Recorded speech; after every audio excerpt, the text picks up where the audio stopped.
é que presta para nascer? Eu questiono a você que está ouvindo. Quem é que presta para nascer?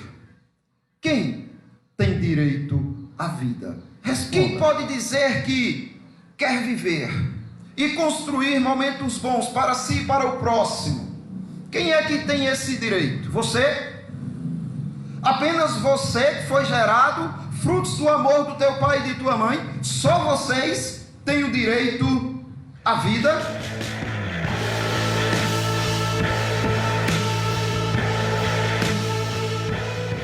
A falta de conhecimento de Deus tem potencial de te tornar um monstro. Nós vamos ver a importância hoje de você ter conhecimento verdadeiro da palavra de Deus. Conhecendo o Deus Altíssimo, você purifica sua mente, você purifica o seu coração. Sendo ignorante de Deus, sendo ignorante da palavra de Deus, você se torna um monstro. Deuteronômios capítulo 4, 1 e 2 é o texto onde meditaremos hoje.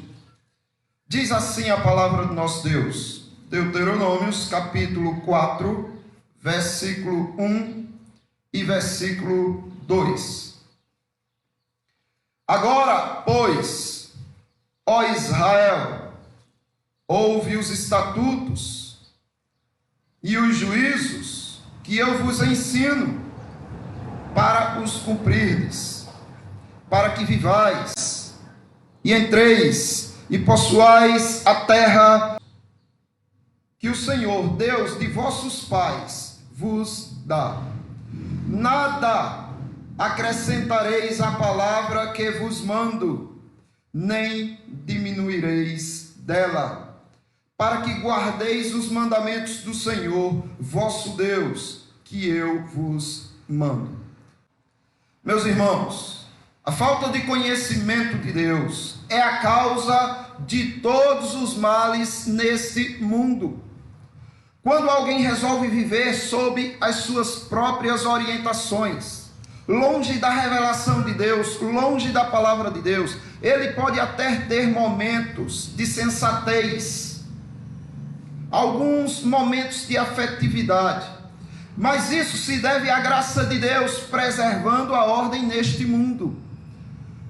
O problema é que a qualquer momento, mais cedo ou mais tarde, ele será traído pelas suas emoções. Aquilo que o conduz fará com que ele aprove ou tenha comportamentos que são profanos, que são criminosos, que são destruidores. O investimento de Beelzebu na tua vida se inicia através de tuas emoções.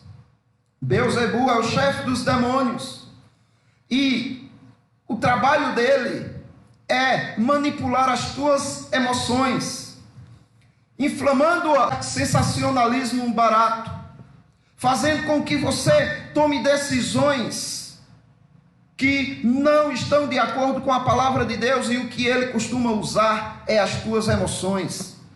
E o que são as emoções? São algo ruim? Não, é belíssimo. Todas as emoções que você tem é fruto do amor de Deus.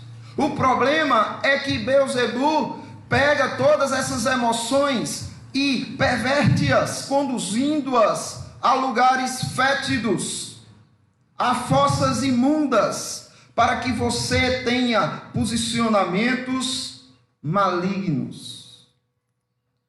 Você vê aqui o texto que nós lemos. O início fala justamente da importância de você conhecer a palavra de Deus e de você pôr em prática a palavra de Deus. Mas se você decorrer por todo o capítulo, você vai observar que o Senhor está repetindo muito aquilo que Ele quer de você referente à palavra dEle. você vê ele dizendo: guarda os mandamentos de Deus, guarda os mandamentos de Deus. Você observa dizendo também: cumpre-os. Observa que também na continuação ele diz: guarda-os e cumpre-os. Cumpre a aliança. Seja muito cuidadoso na observância da lei. E ele vai dizendo e diz: olha, tem cuidado de ti mesmo. Então você observa que Deus, ele está tentando fazer com que o povo desperte para a compreensão da importância de conhecer a sua lei. Porque dessa maneira o povo estará preservado de se corromper com costumes de povos imundos que se deixam guiar por suas próprias emoções, e também purificar o seu próprio coração das imundícias que existem dentro delas.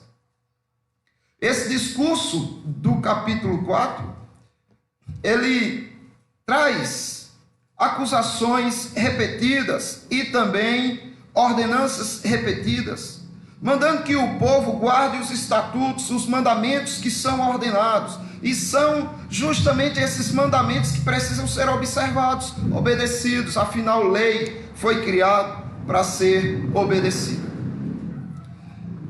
Muitos cristãos, no entanto, andam se entregando às suas emoções, esquecendo de que eles têm a lei de Deus para guiá-los. Eles não são animais sem rédeas, eles são seres pensantes. Os cristãos, eles têm a capacidade de pensar, na verdade pura, certa e clara. E por que não fazem isso? Porque deixam que suas emoções tomem conta de suas atitudes e decisões. Triste a situação que vivemos recentemente no nosso país. Um sangue inocente foi derramado na terra. O interessante é que a lei de Deus, o Código Civil de Israel, dizia o seguinte: que se um sangue inocente fosse derramado na terra, a terra ficaria amaldiçoada com o sangue daquele inocente. E ela só seria redimida quando fosse derramada o sangue do seu assassino. Então você observa o quanto Deus zela, preza pela vida dos inocentes. A decisão pela morte de um inocente pode ter origem nas emoções de muitos. Então é por isso que hoje nós vamos tratar justamente da importância de você se submeter à lei de Deus, estando ela acima até de tuas emoções. E eu trago alguns questionamentos que eu vi jorrar nas redes sociais e em mídias, jornais, para tentar justificar este crime. O que o bebê fez para receber uma pena de morte? Ele fez o quê? Você não percebe que atacando este bebê, por ter sido ele fruto de um crime, por ele ter nascido através de um crime tão horrendo como foi realizado, você não percebe que atacando o bebê, você ataca pessoas que nasceram e hoje vivem em família depois de terem sido frutos também de um estupro. Como por exemplo, eu vi uma senhora emocionada dando seu depoimento contra todos esses argumentos que estavam usando, e ela disse: olha, eu fui gerada no ventre da minha mãe por esse crime horrível, por um estupro. A diferença é que minha mãe disse: minha filhinha vai nascer. Ela não tem nada a ver com o crime daquele homem perverso. Ela não tem nada a ver com isso e ela vai nascer. E essa mulher chora dizendo o quanto é grata a sua mãe por ter deixado e dado a ela a oportunidade dela viver.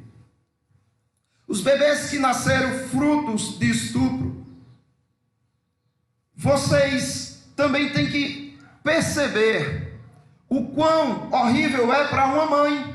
Esta mãe, por exemplo, que disse: eu vou ter o meu bebê, e aí está jorrando de acusações contra aqueles que defendem a vida.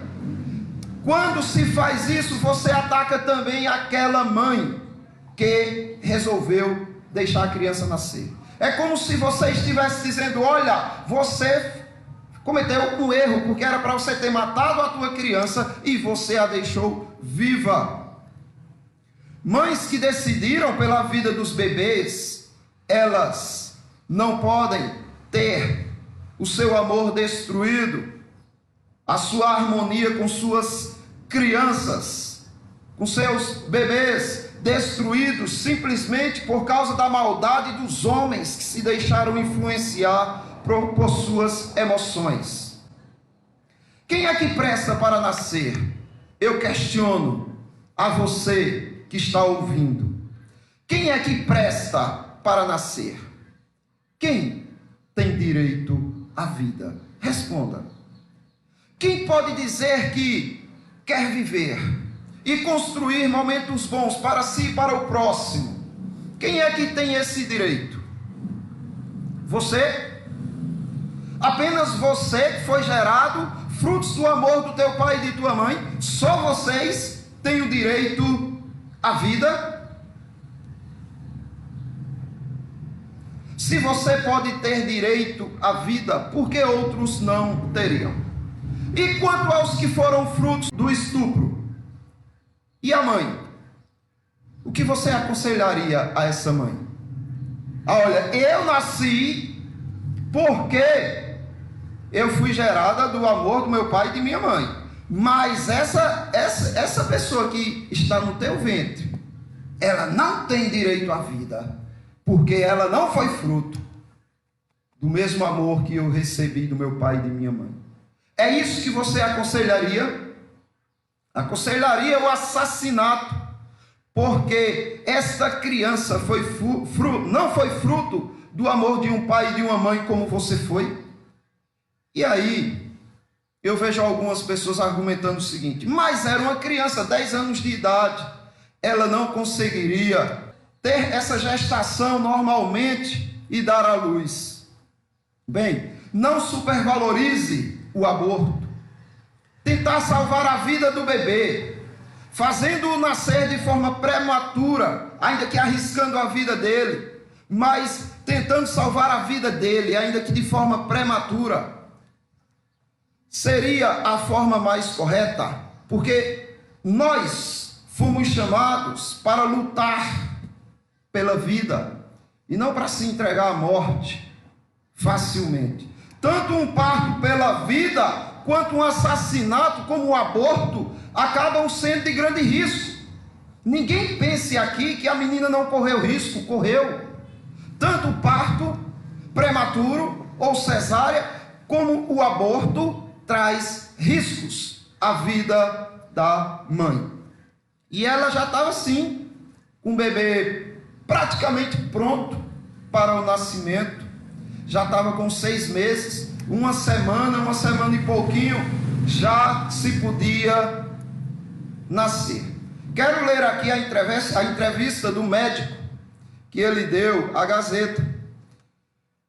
Ele diz o seguinte: primeiro tem as contrações, para depois acontecer a expulsão.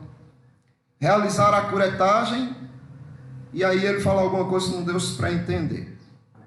Ontem, domingo mesmo, foi induzido o óbito fetal, por meio de medicamentos. A gente provoca primeiro o óbito fetal, para depois promover a indução da expulsão. Então, hoje deve estar sendo expulso o feto.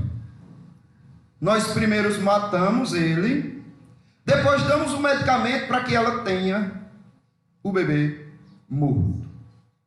As palavras corretas seriam essas. Exatamente. Então, hoje devem ser realizada a curetagem. Acredito que até amanhã tenha alta. É um serviço, no terceiro parágrafo, é um serviço que é o primeiro no Nordeste. Serve de referência para vários lugares. Isso aí é o nosso dia a dia. É expulsar o feto e realizar a curetagem. Isso acontecendo, provavelmente terá alta amanhã, esperamos. Provavelmente a secretaria tal e tal e tal. Então observe a crueldade que foi feita com um inocente. A luta, meus queridos, deve ser por salvar as duas vidas. A mãe vai morrer, então não use esse caminho, porque ela vai morrer. Ela pode viver e o bebê também pode viver se fizermos dessa maneira. Então deve ser a postura. Tentar tirar o bebê vivo. Tentar tirar o bebê vivo, ainda que prematuro, sem pôr em risco a vida da mãe. É uma luta pelas duas vidas. Ainda que o bebê não suporte, por nascer muito prematuro, mas alguém estava lutando pela vida dele. Vocês percebem a diferença?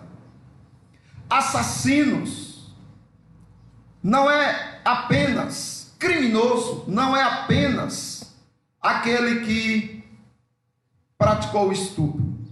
Criminoso também são aqueles que assassinam a criança, que injetaram um veneno no bebê e depois dilaceraram ou tiraram o feto inteiro morto, sem nenhuma piedade.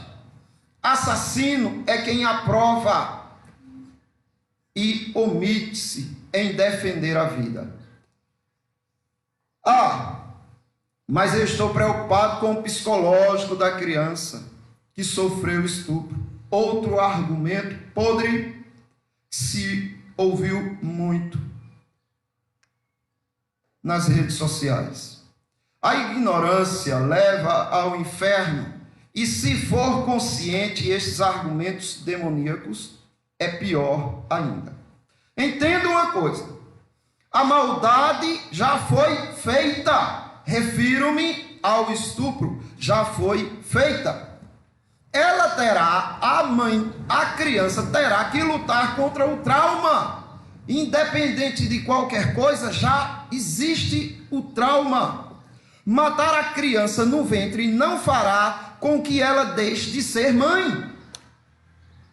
Aquela criança de 10 anos é mãe de um morto. Nem que esqueça o estupro. Também não vai fazer com que ela esqueça o estupro, matar a criança.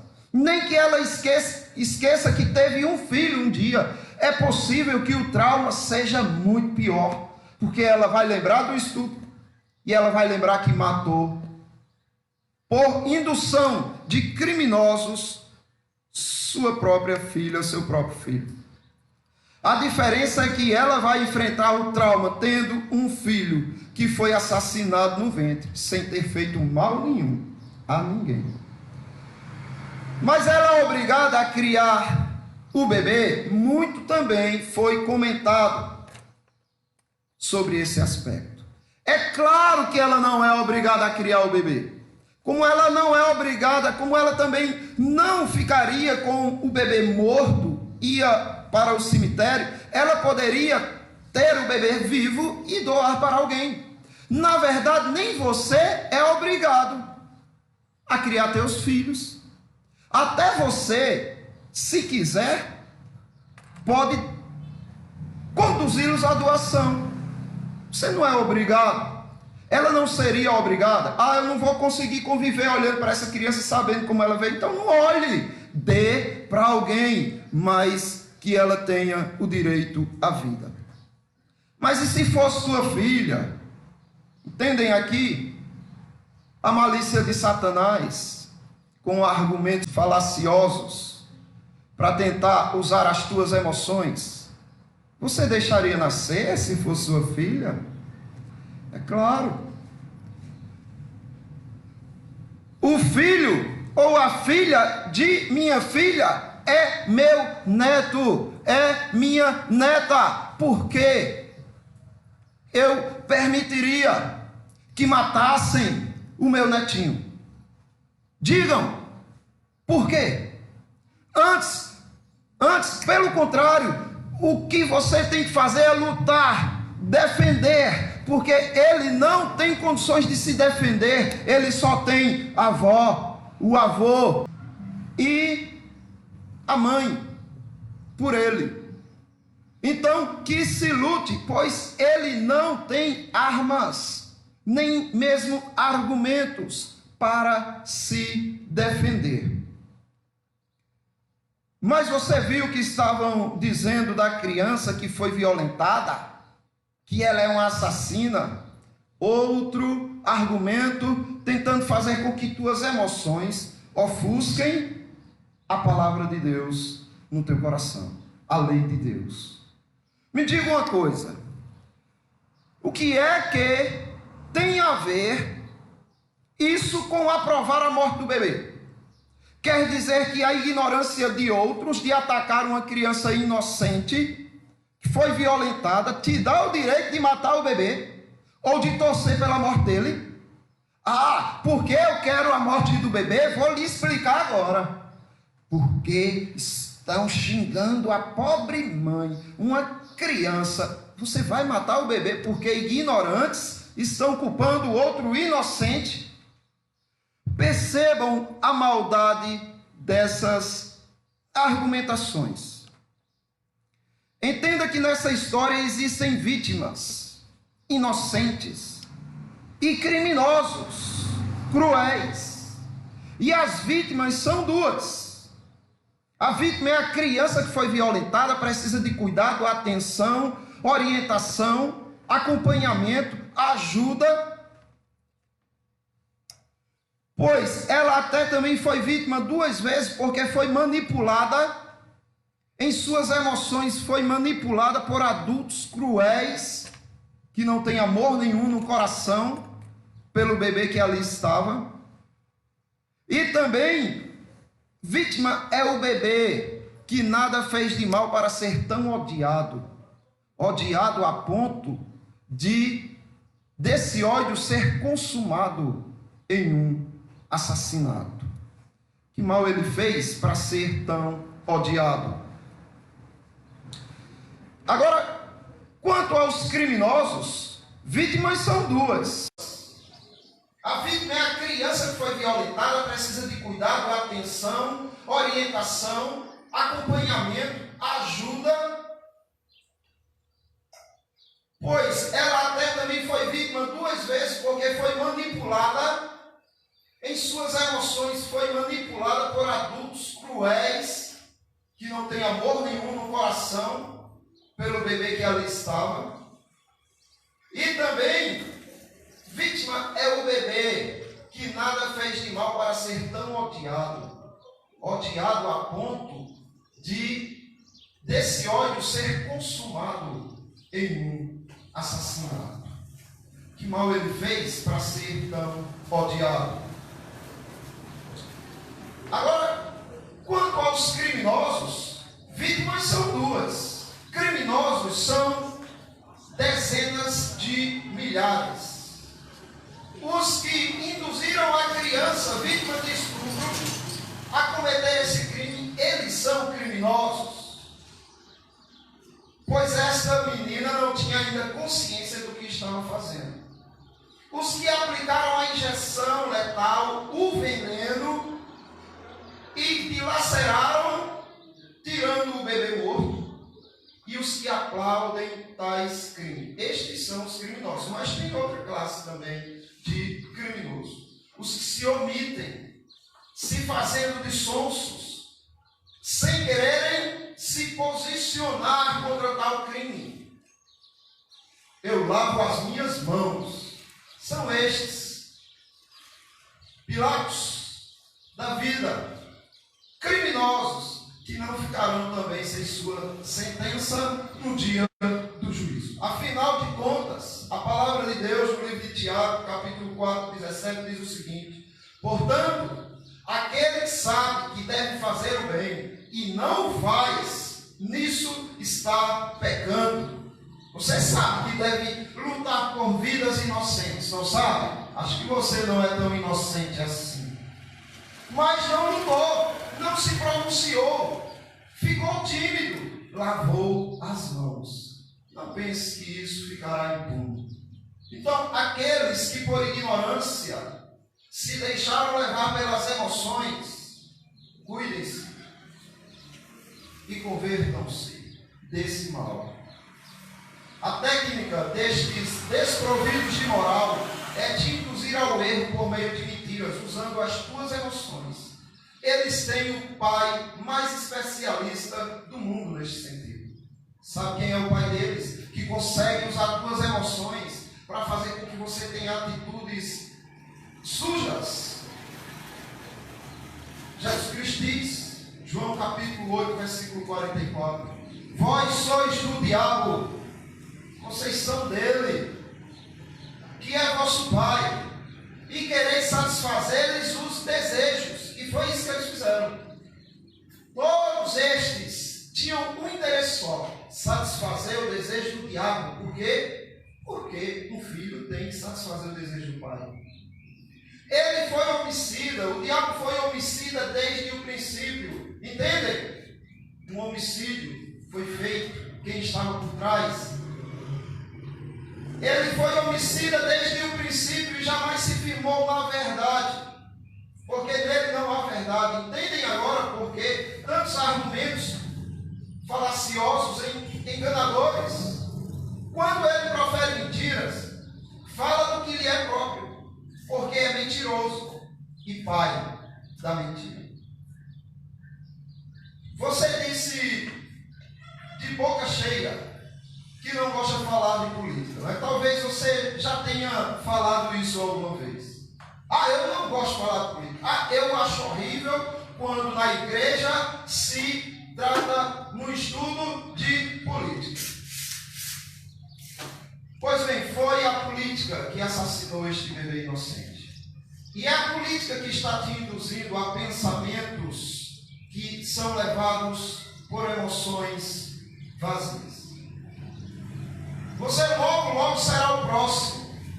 Por quê? Sabe por que os cristãos são tão odiados no mundo?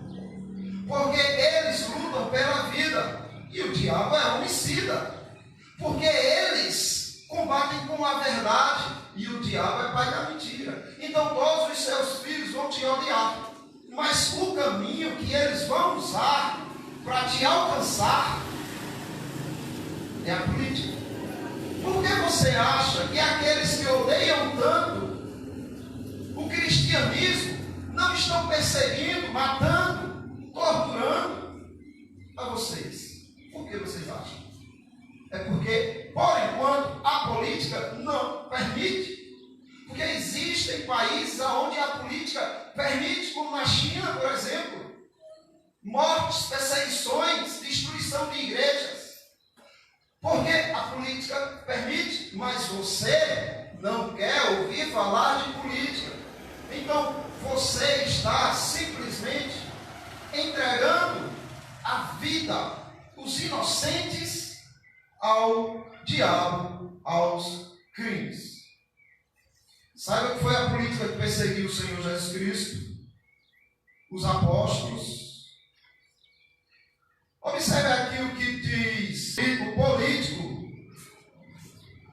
juiz da Suprema Corte Federal, a corte mais alta de nosso país. Barroso vê fanatismo religioso. Entendem que aqui ele está atacando a religião, ele está atacando vocês, porque muitos ateus não concordaram com essa atitude. E aqui entra só os religiosos. Então é uma forma de jogar a a sociedade contra o cristianismo. E ele diz que o aborto de menina de 10 anos foi interrupção legítima.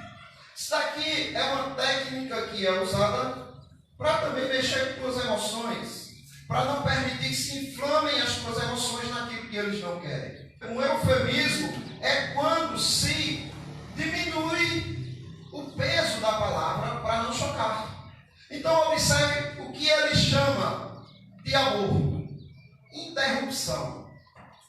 Não foi nada demais, foi apenas uma interrupção. Então observe, um assassinato, que o nome correto é esse, um pecado de assassinato, trocou-se pelo nome de aborto. Minimizou um pouco, não é? O nome de aborto agora está sendo trocado por interrupção. Percebem a malícia desse povo? Entenda, para concluir, eu quero que vocês entendam uma coisa. Você só é salvo porque todas as tentativas de Satanás de usar o governo para abortar Jesus fracassaram. Deus impediu o sucesso do governo nesse sentido. Por causa disso, Jesus Cristo morreu como veio para morrer, carregando sobre si os teus pecados, para que vocês tenham vida, e vida em abundância. E não só você, mas muitos bebês que foram tirados deles o direito à vida. Por eles, Jesus Cristo também morreu.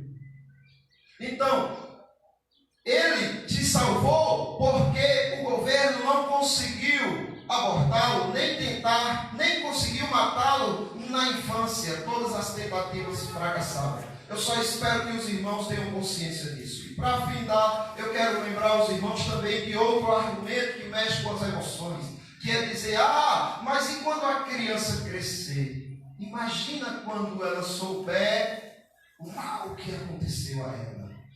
Imagina a mãe também pensando sempre nessa criança. Da mãe a gente já falou, ela vai lembrar sempre, não esquece jamais. Agora, o argumento serve para a criança. Quer dizer que se a criança tivesse condição de argumentar com você, você teria coragem de chegar para ela e dizer o seguinte: olha, eu vou te matar. Por que você vai me matar?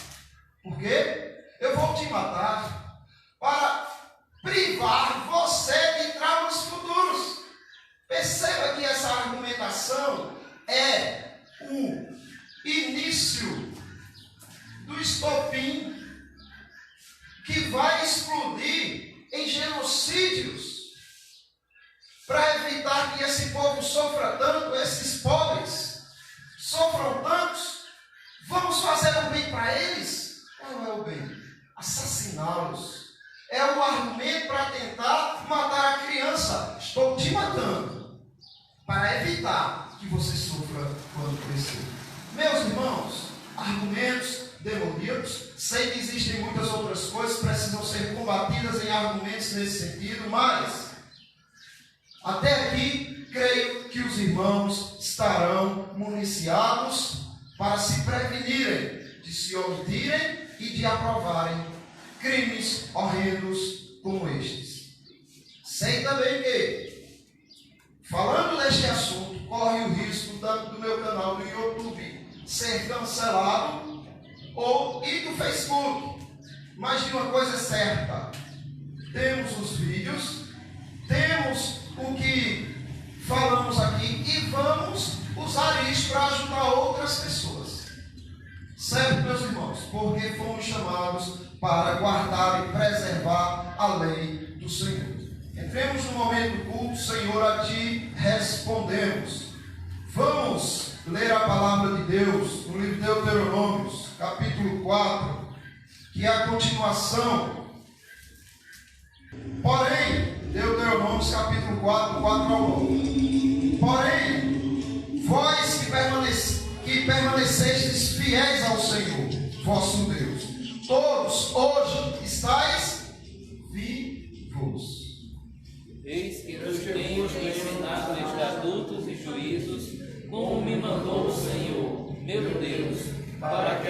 passais no meio da terra, que passais a possuir.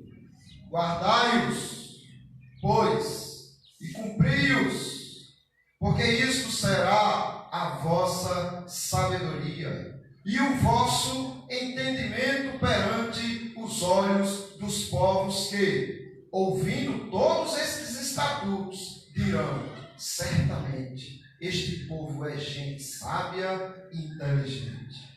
Pois que grande nação há quem a Deus estão chegados assim como o Senhor, nosso Deus, todas as vezes que o invocamos. E que grande nação há que tem estatutos e juízos tão justos, como toda esta lei que eu hoje vos proponho? Tão somente guarda-te a ti mesmo e guarda bem a tua alma, que te não esqueças daquelas coisas que os teus olhos têm visto, e se não apertem o teu coração todos os dias da tua vida, e farás saber os teus filhos, aos filhos dos teus filhos. Amém, irmãos. Aqui está a vontade de Deus para as nossas vidas. A ignorância a respeito da palavra de Deus, a falta de conhecimento da palavra de Deus, tem o potencial de te tornar um monstro. Lembre-se disso. Conheçam cada vez mais do Deus Altíssimo. Que Deus abençoe a todos.